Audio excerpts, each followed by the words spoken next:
I was hurt because the waves were very high, over 6 feet, and there was a strong wind, and we got lost in the ocean. We lost the sign of the GPS, and satellite phone stopped working, and Starlink antenna did not work as well, all at the same time. So it was very risky, dangerous, and scary moment. This has nothing to do with a tension or decision between Delcy Rodríguez and myself. This is about the cartel and justice. Hola, María Corina. Thank you so much. It's great to see you in person after seeing you virtually for the last few years. 2 questions, if I could, similar to what you just answered, but in English. You had a very good meeting with the president yesterday, but he still maintains a positive relationship and positive language about Delcy Rodríguez. The CIA director was just there. So what's your message to the president and to the United States when U.S. policy is still to support the Chavismo government that still exists in Caracas? And I have to ask, your statement last night said that you felt like you were going to die at one point when you left Venezuela in the boat. Can you just tell us exactly what happened in that moment when you were in that boat? Thank you.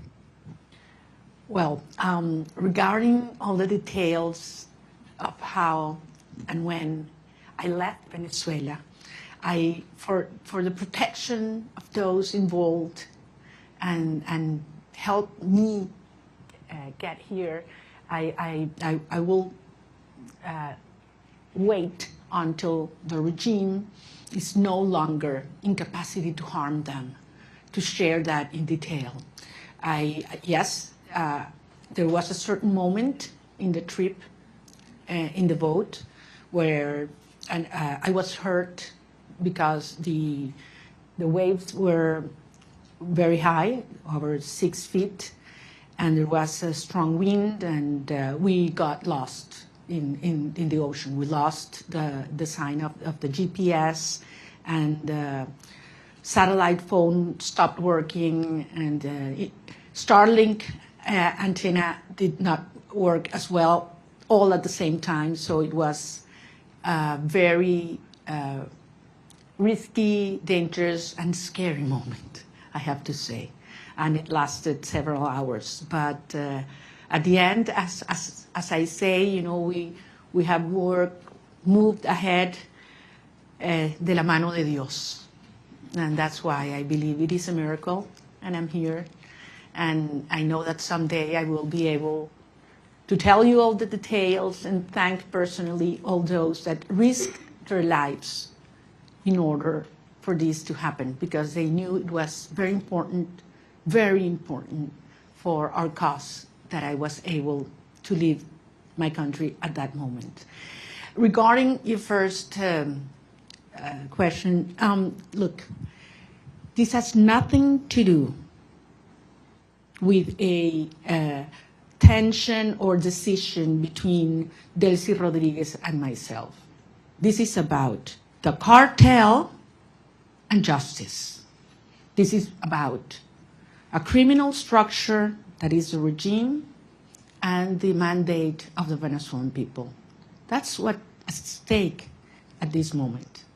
I'm just one member of a huge movement of millions of Venezuelans that have decided and are committed to be free. And I have no doubt that President Trump, his administration, and the people of the United States support democracy, justice, freedom, and the mandate of the people of Venezuela. I have absolutely no doubt, not only because it's in the well-being of Venezuelan people, but as I say, because it's crucial for the American people. The United States today is a safer nation after January 3rd. And once the regime is out and the transition is accomplished, the United States will not only be a safer nation, but one that will have more prosperity and strength in our hemisphere. Would like to ask you about the timeline for democratic transition within Venezuela, because obviously the Constitution calls for within 30 days a new election. You've already been recognized by a number of countries, including the U.S. in 2024, Edmundo Gonzalez as having won that election, and accusations that the election was stolen by the Maduro regime. As you've mentioned, you overwhelmingly won the primary in 2023.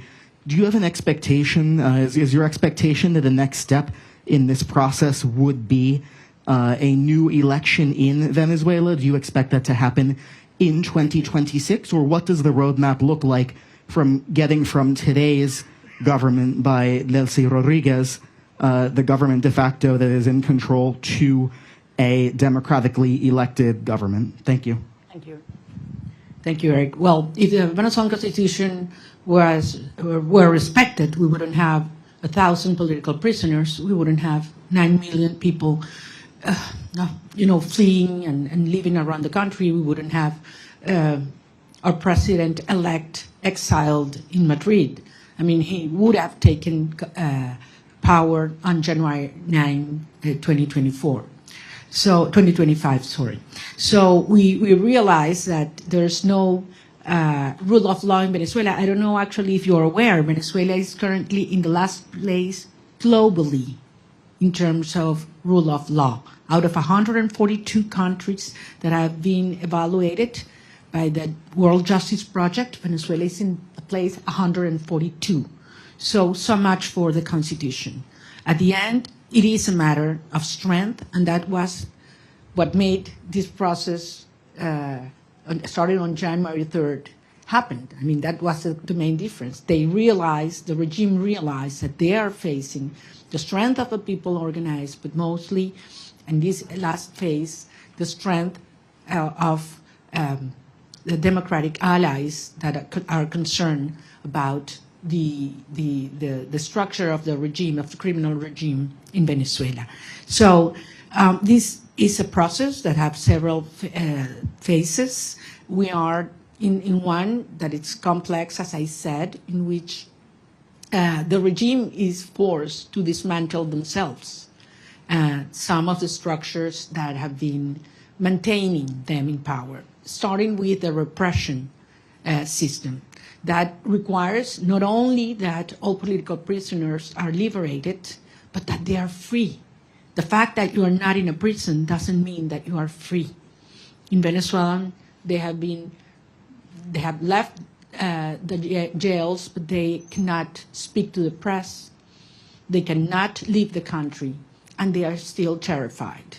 All torture centers have to be closed, and certainly there have to be guarantees for journalists to speak out, and those who have left the country to come back and organize and make the will of the people be respected.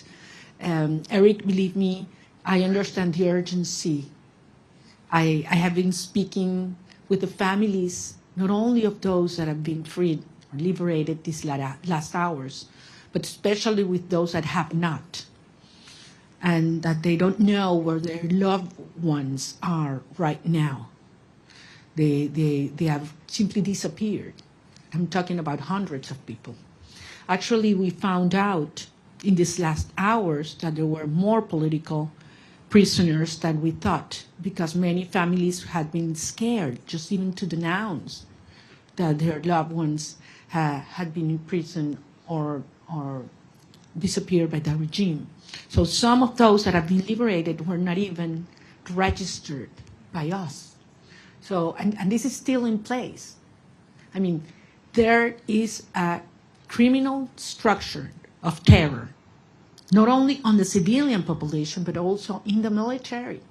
So that one of the main urgencies and priorities that have to take place in the days to come is we need to dismantle that terror structure by the DGCIM or La Casa Militar, which are those that have committed crimes against humanity, and that are those that have not only the civilian but the military under terror and neutralized.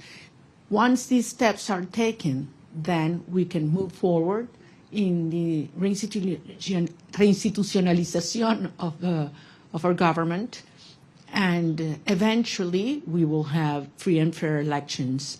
And I'm talking about governors, mayors, National Assembly.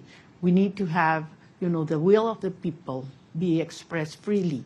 I have to remember that in the last election, presidential election, where our president-elect Edmundo González won, nearly 40% of Venezuelans that have a right to vote couldn't do it because the regime wouldn't allow them. That's one of the main things we need to correct. Every single Venezuelan living in Venezuela or abroad should have the right to vote as soon as possible.